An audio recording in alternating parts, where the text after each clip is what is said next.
Hello, everybody. Welcome back. This week, I want to talk about how podcasts are a long-term content asset. Now, you have to invest in them over the long term, but they can continue to provide return on investment or ROI for the long haul. So before we've talked about your expertise and your level of authority increasing by doing a podcast. People trust you. They hear you talk about a subject, share stories about a subject and your experiences and your advice about a topic, and they realize this person knows what they're talking about. And that's partly because also you've been consistently creating content, and that builds a significant body of work, which shows your expertise. And people really respect that. It's the same reason people respect someone who has written a book. But you have to stick with it, right? You have to be consistent. Podcasts do not go viral. You've heard me say that before. They are not a short-term tactic.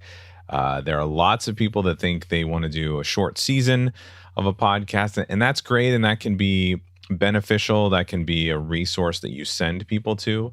But in terms of growing an audience, growing a community, getting client leads, things like that, if you're a consultant, you have to stick with it. You have to stay consistent and go for the long term. Okay. Podcasts are an appreciable asset. They grow over time. And if you're consistent, if you show up every week, that consistency will compound. And I have stories after stories of podcasters who've taken a couple months break, or a 3-month break, or a 6-month break, or something like that. Or they did a season 1 year and then they came back the next year. Well, without fail, I see their downloads drop. I see what we can, sort of guess is their number of subscribers or followers. It drops. Podcast episodes over time have lots of listeners, but you have to keep putting out new content to keep those listeners around. You'll occasionally get people that drop in and find old episodes if you've stopped, but your downloads are going to drop. And that's something that is pretty clear, and I see that all the time when people stop or they are inconsistent. If they go for 5 weeks straight and then they miss 2 weeks and then they come back, they never have growth. They don't see that growth in downloads or growth in audience that you see from the people that are there every week or every other week without fail, without missing it. I even have some clients who are podcasting once a month. They release an episode once a month, but because it comes out the same day every month and it's a 90-minute episode, they stay consistent and they see their downloads, their subscriber numbers grow. Okay.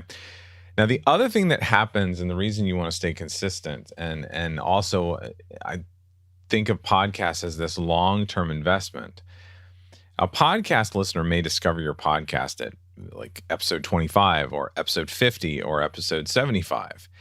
But then because they liked you and they liked the episode, they've started to build a connection. Maybe they listened to a few episodes of your recent episodes. They build a connection to you, right? And without fail, every month, every client we have, I see about 10%, 20% of their downloads come from their earliest episodes. And what's happening is those podcast listeners that have found you later on at episode 25, episode 50, they go back to the beginning of your podcast and they listen all the way through from the beginning. Okay. And that's why I say, like, you have to keep going, because you're always going to get those people. And that's also why I'm very opinionated about the first few episodes that you record, that you release for your podcast. That's why I want to see episode 1 being a thorough telling of your story, your founder story, your business story, whatever, your life story that tells how you got to the point where you're at and decided to make this podcast. And then episode 2 being, why are you making this podcast, and what are you going to include in the podcast, and who are you trying to help, and what stories are you going to tell, and what goals do you have, and who's going to be on the podcast? And then really quickly, episode 3, 4, 5, hitting those big, valuable pain points and problems and answering those questions for people that really help them. So that's why I'm very opinionated about those first few episodes, because people are always going back there. Every week, every month, they're going back to your early episodes. And while we think about like short-term investments in marketing being things like ads or social media, podcasts are a long game. Okay, they're a long-term investment, and you have to stick with it. I keep saying that. You have to stay consistent. And if you do, they actually can be this funnel that delivers a return on investment for years, because those people are always going back and listening to them. And no matter what your definition of return on investment is, you will see something from the podcast. You will see people buying products from early episodes. You will see people downloading things that you shared in early episodes. You will see people emailing you about early episodes and asking questions about the things that you talked there. So let me share an example from one of our clients that I've mentioned several times on this podcast. Mike Kim is one of my clients. He's also a mentor of mine. 6 years ago, in July of 2015, in episode 41 of his podcast, he's now up to episode 306 or 7 or something like that.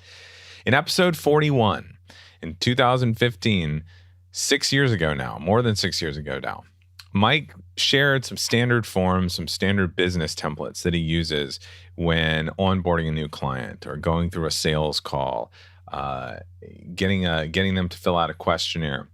So sales call script, client onboarding questionnaire, a few other things. And he took these things that he uses and talked about in this episode, and he packaged them as like a PDF to sell for $50. Okay, $50. Not a very expensive thing, but it's something I bought it back then. I use it still today. Some of the things I use in our onboarding process with clients came from that purchase. Well, 6 years later, Mike is still seeing 5, 10, 15 purchases per month of that PDF pack from that episode mentioned 6 years ago. So from this product that is buried in episode 41, it's not even his first few episodes. This is 40 episodes in. He's still getting $250, $500, $750 a month from this product. And that's sort of an example of this long-term investment that you're making in your podcast is going to have people moving through this thing, this funnel of knowledge and body of work that you've created, so that every month you might get those product sales, but you're also going to get client leads, or you're going to get people recommending the podcast to other people because of something you shared early on. And more so than that, I'll use an example from my own podcast. People join my email list every day from forums that I shared in episode 20, 30 of my podcast. Okay. Every day I see 1, 2, 3 people coming in through those forums. I have clients now who started as a podcast listener and listened to 20, 30, 40 episodes of the podcast and then became a client. And now they've been with us for 2, 3, 4 years. And that all came from me staying consistent with my podcast. And I mean, I'm not going to lie to you. If you've listened to this podcast for a long time, you know that I took basically the whole year of 2020 off before coming back to this. But since I came back, I've been consistent every week. And before that, when I went up to episode 80, I was consistent every week. So I'm not going to lie to you. It happens to all of us. It happens to people who are in the industry, but you have to try. You have to try and stay consistent, okay? You know, when we talk about ads and things like that, I mentioned this a little bit with the example I gave from Mike. I've actually grown my business through products and services that I've heard about on other podcasts, right? I've bought things, I've used them. And it all comes down to that original effect that we've talked about with the podcast, is it gave me more trust and understanding of the people who were presenting those products. And it gave me understanding of how to use those things. So I bought them and I've used them. Now, one other thing that's great about this long-term investment of the podcast is that the podcast over time can save you money. It can save you time. It can help you connect with your stakeholders more effectively. So here's the way I like to think about it. Podcasts are actually better than traditional communications that you might have in your business, okay? Or between your B2C, B2B, internally in your business. Ask these questions to yourself. Do you like meetings? Do you like memos? Do you like too long didn't read emails? Do you like direct mailers going out and do you read them? Do you watch commercials on TV anymore? Do you click on ads that pop up in social media? I mean, I know I do some, but a lot of people will say no to those questions, okay? Podcasts are actually more convenient for people for getting their knowledge, getting their communications, learning.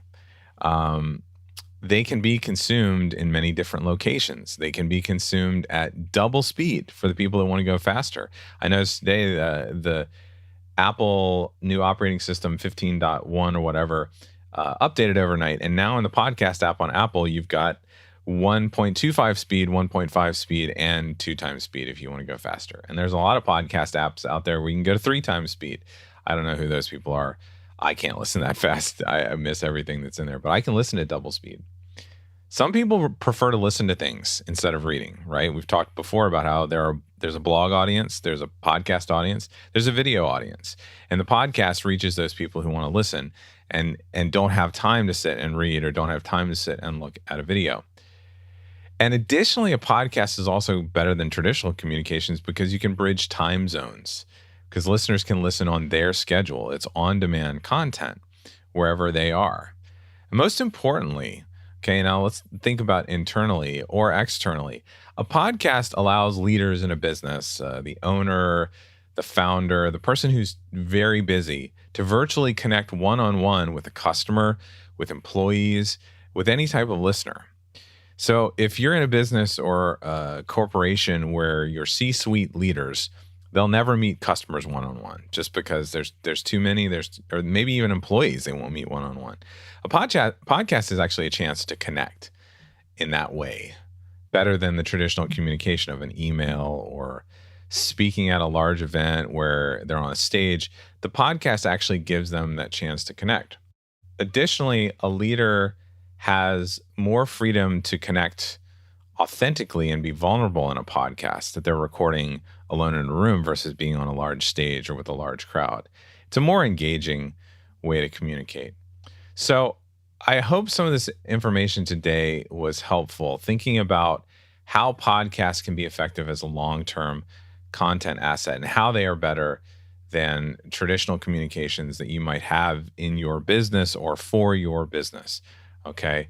We talked about how you have to stay consistent because that keeps your subscriber numbers growing and that helps you grow your audience. But then you also have to think about all of those people every month that are going to find you every week, every month, and go back to the beginning and listen. So it creates this long-term asset that is going to build your audience over time.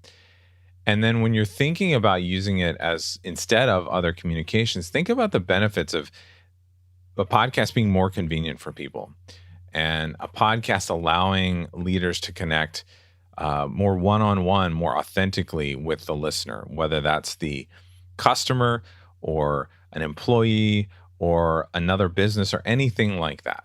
Okay. So if you're ready to get started, I have my podcast roadmap and I would love for you to get it. You can get it at dannyosmond.com/roadmap, and that link will be in the show notes. And if you know another business owner or a busy professional who's thinking about starting a podcast, or you think they should have a podcast, please share this podcast with them. I would love to help them. And I'd really appreciate it too if you could rate and review the podcast wherever you're listening. It really sends the word to other listeners and advertisers and things like that, other podcasters that might want to interview me, that this podcast, they should check it out. It's helpful and it does so much to help you. So rating and reviewing it would help me continue to make more episodes that are valuable for you in the long run. And if you ever have a question for me, you can email me at danny@emeraldcitypro.com or leave a voice message at speakpipe.com/podcast strategies. I would love to answer your questions on the show. So thanks for joining me today, and I will see you next time.